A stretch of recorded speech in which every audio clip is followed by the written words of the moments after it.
கூட்டமாவு தூய சகாய அன்னை ஆலயத்தை சார்ந்த திரு தேவசிகாமணி அவர்களின் மனைவி திருமதி லில்லி அவர்களுடன் ஒரு நேர்காணல். வணக்கம்மா.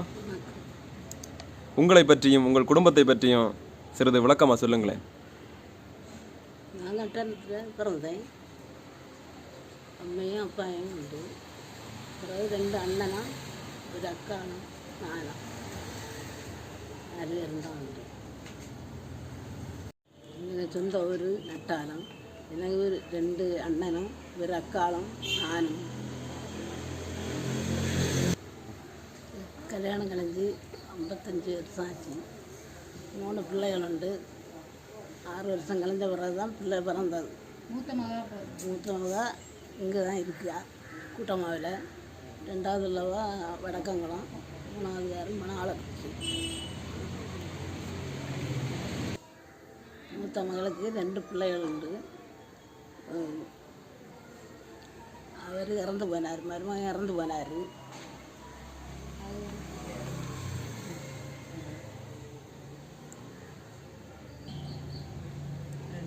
வடக்கங்குளத்துக்காரி 2 பிள்ளையா இருக்குது. 2 ஆம்பளை பிள்ளையா. அவர் வெளிநாட்டில் இருக்கு. வேற பிள்ளை 2. மணவாளக்குறிச்சியில் இருக்குது 3வது காரி. அவளுக்கு ஒரு பிள்ளை இருக்குது. பிரச்சனார் இந்த பாரதிய போகிற பிள்ளைட்டு கடை எல்லாம் உண்டவர். 2 பிள்ளைகளும் நல்லா இருக்கணும். மூத்தவளுக்கு பிள்ளைக்கு இப்போ கல்யாணம் முடிஞ்சு. ஒரு சின்ன பையன் வேண்டும் மூத்தவளுக்கு. 2 ஆம்பளை பிள்ளைய இருக்குது. அவள் இங்கே நிற்கா. அவர் வெளிநாட்டில். 2வது மகள் வடக்கங்குளத்தில் இருக்கிறாள். அவளுக்கு 2 பிள்ளைகள் இருக்குன்னா அவர் வெளிநாட்டில் இருக்கார். 3 பிள்ளைகளும் நல்லா இருக்கும். எல்லாருக்கும் நல்லா பார்த்துட்டு. உங்கள் வாழ்க்கையில் நடந்த முக்கியமான அனுபவங்களில் கொஞ்சம் எங்களுக்கு சொல்லுங்களேன். நான் பள்ளிக்கூடத்தில் வேலை பார்த்துக்கிட்டு இருந்தேன். நல்லா குடிச்சுட்டு இது பண்ணிட்டு இருந்தார். ஆனால் கோயிலுக்கு மாத்திரம் போயிருக்க மாட்டார். கோயிலில் நல்ல இது. அது கொஞ்ச நாள் வேலை பார்த்தாரு. அங்கே பாராயலை வியந்து கொஞ்ச நாள் டீ கடை போட்டிருந்து.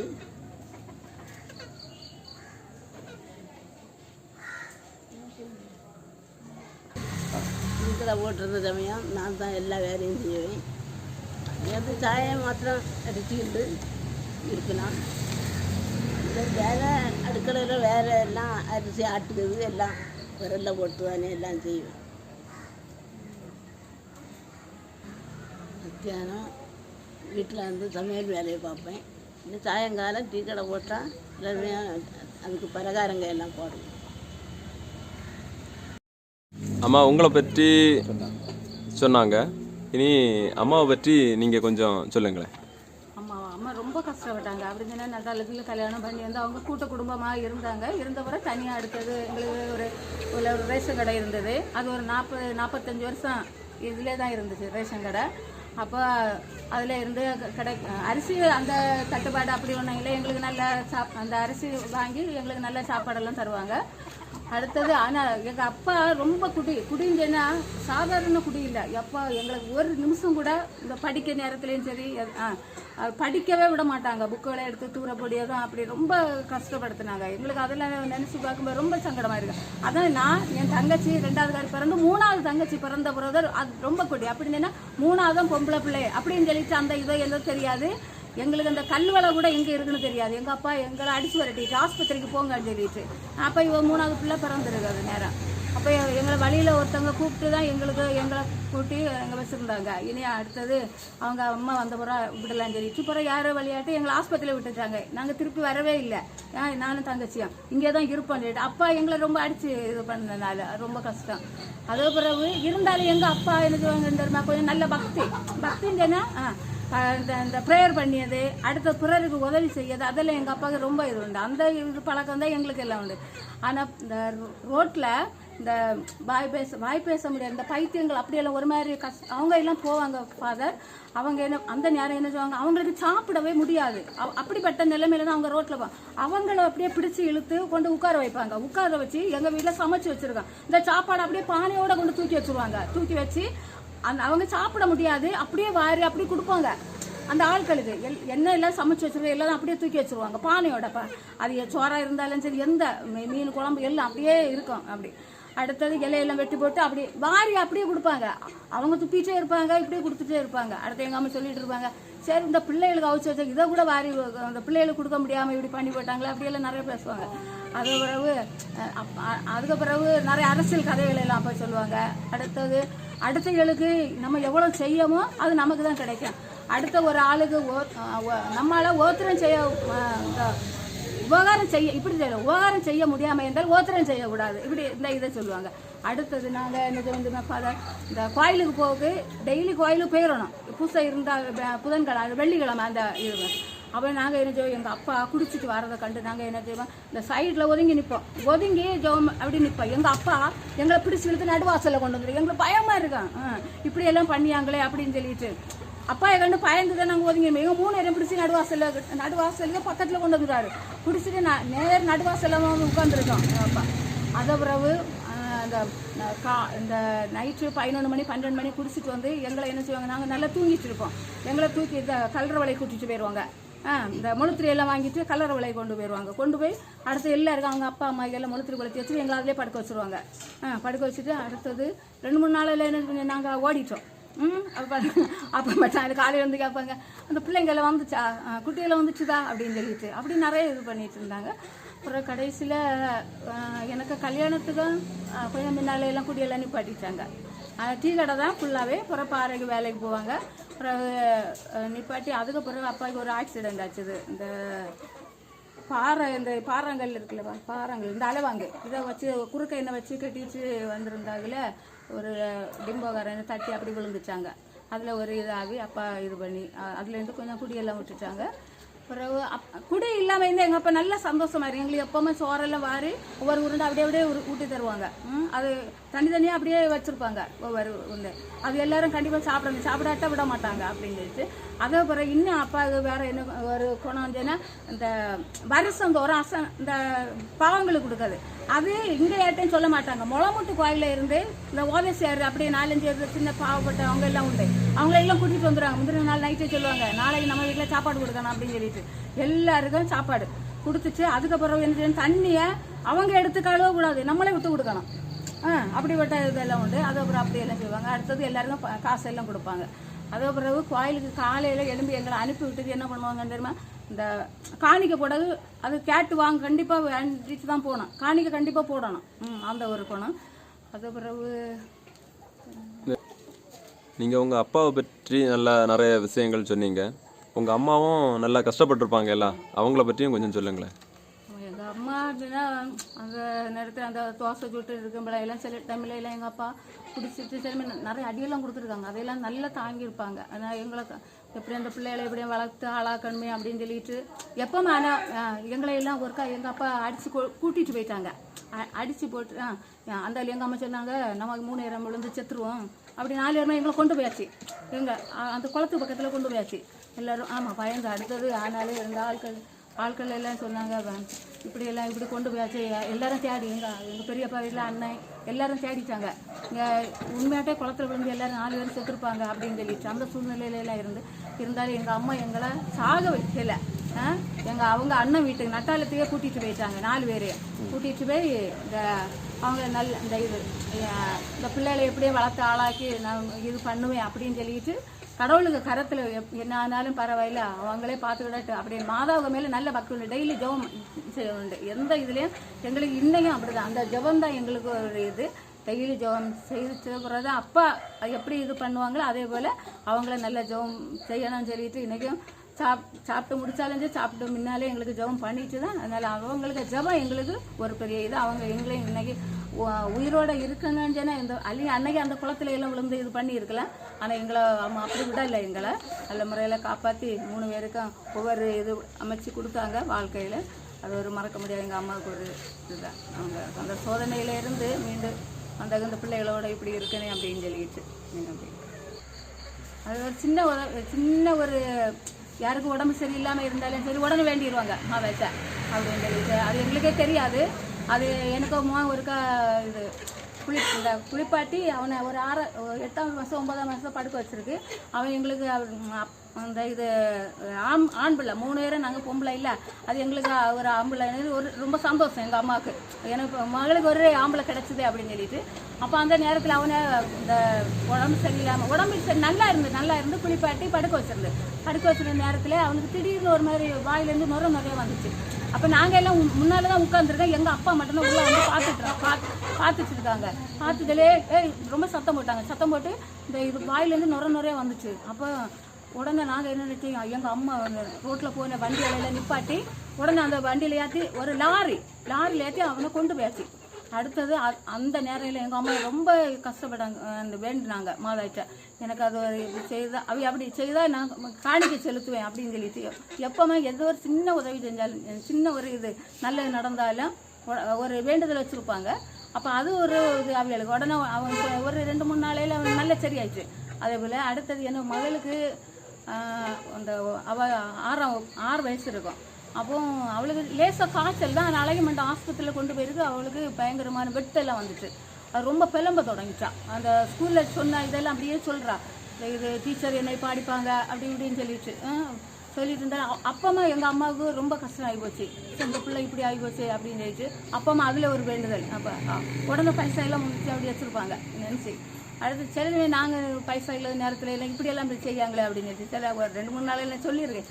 நீங்கள் சும்மா இருங்கம்மா, இப்படியெல்லாம் அங்கே எல்லாம் போட நாங்கள் நான் இப்படியே சொல்லு கடல் அங்கே ஒன்றும் கேட்கல உடனே அவங்க நாங்கள் அதெல்லாம் நீங்கள் அப்படி சொல்லக்கூடாது, நான் வேண்டுனதை நாங்கள் கட்டாயம் நான் போட்டு கொடுத்து தான் ஆகும் அப்படின்னு சொல்லிட்டு அது அவங்க செஞ்சுருவாங்க. ஆனால் இருந்தாலும் அவங்கள அடுத்த இதில் அதை விட அதிகமாட்டு அவங்கள நடத்தி வச்சு வர அதிகமாக. ஆமாம், ஒரு 50 ரூபா போட்டாலும் அவங்களுக்கு 1000 ரூபா கையில் கிடைக்கும். சின்ன இதுவரை அவங்க அன்னை மாதந்தோறும் அவங்களுக்கு உதவி செஞ்சுருக்காங்க. ஒரு 1000 ரூபா கொடுப்பாங்க. 1000 ரூபாயில் 500 ரூபாவது கொடுப்பாங்க. இந்த இதை வச்சு தான் எங்களை அம்மா நடத்திடுங்க. எந்த பைசாயில் இருந்தாலும் மாமா அப்படி கொடுக்கறது இதெல்லாம் வச்சு அந்த மாதாவுக்கு கொடுக்கணும் அப்படி ஒரு இது. அவங்க வேண்டுதல் எப்போவும் அவங்கள்ட்ட இருக்கும். அந்த ஒரு இது அந்த மனசு அவங்களுக்கு மனநிலை.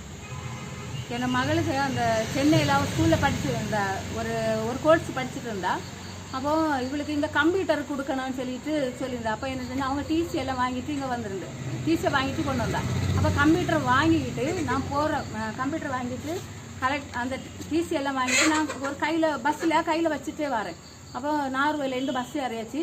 கல் வலையில் வந்து இறங்கின உடனே என்ன செஞ்சது, அந்த அதுக்கு முன்னே ஒரு ஆள்கிட்ட கொடுத்துட்டேன். பயங்கர கூட்டம் கொடுத்துட்டேன். எனக்கு மகளுக்கு சர்டிஃபிகேட் எல்லாம் கொடுத்துட்டேன். அப்போ எனக்கு என்ன செஞ்சேன், கல் வலையில் இறங்கின உடனே மறந்த உடனே இறங்கியாச்சு. இறங்கின உடனே ஞாபகம் வந்துச்சு, கடவுளை என் மகளுக்கு சர்டிஃபிகேட்டு போயிட்டு நாளைக்கு நீ அங்கே கொண்டு அந்த ஹாஸ்டலில் ஒப்படைக்கணும், இல்லை என்ன சிஸ்டர் திட்டுவாங்களேன்னு அப்படி நினைச்சிட்டு இருக்கேன் ஃபாதர். அப்போ இங்கே இந்த இது ஏதாவது டாக்ஸி ஆட்டோ ஏதாவது நிற்க உடனே நமக்கு பிடிச்சி அதை போய் வாங்கிட்டு வந்துடலாம் அப்படின்னு சொல்லிட்டு இந்த பஸ்ஸுக்கு பின்னால் போகலாம் அப்படின்னா நினச்சிட்டே இருந்தேன். அந்த பஸ்ஸு பின்னாடி போய் எப்படியும் அவங்க எங்கேயாவது இறங்கிய இடத்துல நம்ம யார் அந்த இது சர்டிஃபிகேட்டை வாங்கலாம் அப்படின்னு நினச்சிட்டு இருந்தேன். ஆனால் ஒரு பஸ்ஸும் இல்லை, இந்த பஸ் இல்லை, இந்த இது ஒரு காரம் இல்லை, எதுவுமே இல்லை. எனக்கு ஒன்றுமே பண்ண முடியலை. எனக்கு அழுகையாக வருதுச்சு. அந்த அதில் நானும் என் மகளையும் அடுத்த ஒரு பஸ் யார் இல்லை ஒரு 2-3 மணி கிட்ட இருக்கும். அந்த நேரம் சாயங்காலம் ட்ரெயினுக்கு போகணும். ஒரு 3 மணிக்கு நாங்கள் மார்த்தாண்டம் ஆஃபீஸில் போய் கேட்கோம், இப்படி சர்டிஃபிகேட் தொலைஞ்சி வச்சு நீங்கள் எப்படியாவது இதை கிடச்சிதா யாராவது கொண்டு வந்தாங்களான்னு. அப்போது அதில் இல்லைன்னு சொன்னாங்க. அடுத்த இன்னொரு ஆஃபீஸுக்கு போனோம். அப்போ 2-3 இடத்துக்கு போயாச்சு. ஒரு இடமும் இல்லை. வேறு எடுத்து இந்த பாக்ஸ் எல்லாம் எடுத்து காட்டியாங்க, இதான்னு சொல்லிட்டு நாங்கள் இல்லைன்னு சொன்னோம். அழுகே இருந்துச்சு. அந்த இடமாக நல்ல அழியா அடுத்த மக்களை அழாதா அப்படின்னு சொல்லிட்டு நாங்கள் 2 பஸ் சாயங்காலம் பஸ்ஸை நார்வேலுக்கு மெட்ராஸுக்கு பஸ் ஏறியோம். பஸ் ஏறின உடனே அங்கே அடுத்து பயங்கர கூட்டம், டிக்கெட்டும் கிடைக்கல. இந்த சர்டிஃபிகேட் தொலைஞ்சது, இங்கே அடுத்தது எல்லாமே கஷ்டமாக இருந்துச்சு. எதுவுமே சாப்பிடவும் இல்லை. இவ்வளோ எப்படியும் கொண்டு சேர்க்கணும் அப்படின்னு சொல்லிட்டு நார்வில் இந்த பஸ் ஏறி பஸ்ஸு அன்னைக்கு டிக்கெட்டு கிடைக்கல. அப்போ மகள்கிட்ட சொல்லி, மக்களே நமக்கு இந்த ட்ரெயினில் போமான்னு கேட்டேன். அவள் உடனே சொன்னா, சரி அம்மா ட்ரெயினில் போவான்னு. அடுத்து நாங்கள் ரயில்வே ஸ்டேஷன் போயாச்சு. இங்கே டிக்கெட் கிடைக்கல. அடுத்த ரயில்வே ஸ்டேஷன் போனால் அங்கே ஒரு இந்த 10 நிமிஷம் தான் இருந்துச்சு அந்த ட்ரெயின் கிளம்ப. உடனே டிக்கெட் ஏறி நாங்கள் அனந்தபுரியில் ஏறியாச்சு. அனந்தபுரியில் எனக்கு அது இது பெர்த்து எனக்கு ரொம்ப கஷ்டமாக போச்சு. ஆண்டவரே, நான் தவறு இதில் யாரிக்கணும் அப்படியே அழுதுட்டே நிற்கேன். அப்போ எனக்கு தங்கச்சி ஃபோன் பண்ணி சொல்லியா, அழகாக்கா ஒன்றும் இல்லை அப்படின்னு. எனக்கு அவங்க செக்கிங் வரக்கு வருவாங்க இல்லை. அப்போ நான் ரொம்ப அழுதுட்டே இருக்கேன். ஆண்டவர் என்னெல்லாம் சோதனை நடந்தாச்சு, அங்கே அவளுக்கு சர்டிஃபிகேட் தொலைச்சின்னு இதே மாதிரி இங்கே யாரிச்சனே அப்படின்னு சொல்லிட்டு அடுத்தது அந்த செக்கிங் வந்து அடுத்தது ஆனால் 2 டிக்கெட்டும் இருக்குது. அப்போ அவங்க வந்து பார்க்காங்க, பார்த்துட்டு சொல்லியாங்க, இந்த நீங்கள் அழாதுங்க. அவங்க அந்த செக்கிங்கை அவங்க சொல்லியாங்க, நீங்கள் அழாதுங்க, அடுத்த ஸ்டேஷனில் நீங்கள் இறங்கி அங்கே உங்கள் அந்த கம்பார்ட்மெண்ட்டில் போங்க அப்படின்னு சொல்லி. அங்கே அது ஒரு சந்தோஷமாக இருந்துச்சு. கடவுளே நமக்கு இது அடுத்து மனசில் நினச்சிட்டே இருக்கேன், ஆண்டவரே இன்றைக்கி திங்கக்கிழமை நான் யார் இருக்கேன், புதன்கிழமை நான் வீட்டுக்கு இங்கே வரும் முன்னால் எனக்கு சர்டிஃபிகேட்டு கடவுளை கிடைக்கணும் அப்படின்னு நினச்சிட்டே இருந்தேன். அடுத்த அங்கே போய் சேர்ந்தாச்சு காலையில், செவ்வாய்க்கிழமை சாயங்காலம் ஒரு கொரியர் எங்கள் வீட்டுக்கே வந்துச்சு. அப்போ அங்கே எல்லாம் ஃபோன் பண்ணி எனக்கு அங்கே சொல்லியாங்க, இப்படி உனக்கு இது கொரியர் வந்துருக்கு, உனக்கு சர்டிஃபிகேட் வந்தாச்சு. நான் இங்கே புதன்கிழமை காலையில் வந்து சேருமுன்னா எனக்கு கையில் இந்த அப்போ எனக்கு எந்த அலைச்சலுமே இல்லை. கடவுள் அப்போ அதையும் தடுத்துருக்காரு எனக்கு, நீங்கள் பஸ் யாரும் எதுவும் போக வேண்டாம் அப்படின்னு சொல்லிட்டு. அது ஒரு பெரிய எனக்கு ஒரு இதுன்னு சொல்லி மறக்க முடியாத ஒரு, அப்படியே யாருமே முன்பின் தெரியாதவங்க எனக்கு அழகாட்டு கொரியர் பண்ணி அவங்க இங்கே அனுப்பினாங்க. அது நான் ஒரு பெரிய சாட்சியாக சொன்னேன். இங்கே எழுதியாச்சு, அதை பார்த்துட்டாங்க. அதுக்கு பிறகு எனக்கு இந்த நான் வெளிநாட்டுக்கு போகும்போது ஒரு பயங்கரமாக ஒரு வலி இருந்துச்சு. இப்படியும் ஒன்றுமே பண்ண முடியாது. அதை ஒரு 10-11 வருஷம் 8 வருஷமாக அப்படி இருந்துச்சு. அது பிறகு நம்ம வேண்டிச்சே, இந்த ஆண்டவர் இந்த வலி எனக்கு ஊருக்கு போகும்னு இந்த வலி எனக்கு மாறணும் அப்படின்னு சொல்லிட்டு அடுத்தது இந்த எழுதி இங்கே இது வலி மாறும்னா இங்கே நன்றி அறுதல் எழுதுறது நிர்மலாக்கள்கிட்ட கொடுத்துருந்தேன். அவங்களும் எழுதி அழகாக போட்டுச்சாங்க. அடுத்து இங்கே வருமுன்னு எனக்கு அந்த வலியே இல்லை. இப்போ அதில் ஒன்றுமே இல்லை. அது எப்படி வந்துச்சு ஒன்றுமே இல்லை. இப்போ அந்த நல்ல மாதம் எனக்கு நல்ல ஒரு சுகத்தை தந்தாங்க. அது ஒரு நான் வெளிநாட்டில் ஒரு 2-3 வருஷம் அந்த ஒரு வீட்டில் 4 வருஷம் இருந்தேன். அந்த வீட்டில் ரொம்ப கஷ்டப்படுத்தினாங்க. இருந்தாலும் எல்லாம் தாங்கிச்சு மாதாக இருந்தேன். இப்போ அடுத்த ஒரு 7 வருஷம் அவங்க நல்லா பார்த்தாங்க. கடைசியில் அவங்களுக்கு என்னை விட்டு மனசு வரல, நீங்கள் தான் இருக்கணும் அப்படின்னு சொன்னாங்க. ஆனால் நான் விழுந்தனால எனக்கு அங்கே இருக்க முடியலை. ஒரு எங்கள் ட்ரீட்மெண்ட்டுகள்லாம் இருந்துட்டு. ஆனால் கடவுள் இவ்வளவு விழுந்தும் அடிபட்டம் இருந்தால் மாதா எனக்கு எழுந்து நடக்க வச்சுருந்தாங்க. சீக்கிரத்தில் ஒரு மாதம் அங்கே ஆஸ்பத்திரியில் இருந்தாலும் ஒரு 6-7 மாதத்தில் எழுந்து நடக்க வச்சுருந்தாங்க. அடுத்தது இது எனக்கு காலில் அடிபட்டது. நான் சமையல் போனாங்கள ராஜா ஊரில் அந்த பக்கத்தில். அப்போ ஒரு வார்த்தை மட்டும் சொல்லியா, இந்த சங்கீதம் 91 அந்த 12 இதை சொல்லிய, உன் கால் கல்லின் மேல் இடராதபடி அவர்கள் தங்கள் கைகள் உண்மை தாங்கி கொள்வார். அந்த வசனம் மட்டும்தான் விழுந்ததான் இதுதான் எனக்கு ஞாபகம் வந்துச்சு. ஆனால் அது நல்ல எலும்பு முறிவோ எதுவுமே இல்லாமல் ஒரு சின்ன ஒரு இதுதான் இருந்தாலும் ஒரு மாதத்தில் அதெல்லாம் சரியாகும். அப்படி நிறைய புதுமைகள் எனக்கு எங்கள் குடும்பத்திற்கு சொல்லியிருக்கு. அந்த மகளுக்கு நல்ல ஒரு திருமணத்தினால ஒரு மருமகனை தந்தாங்க.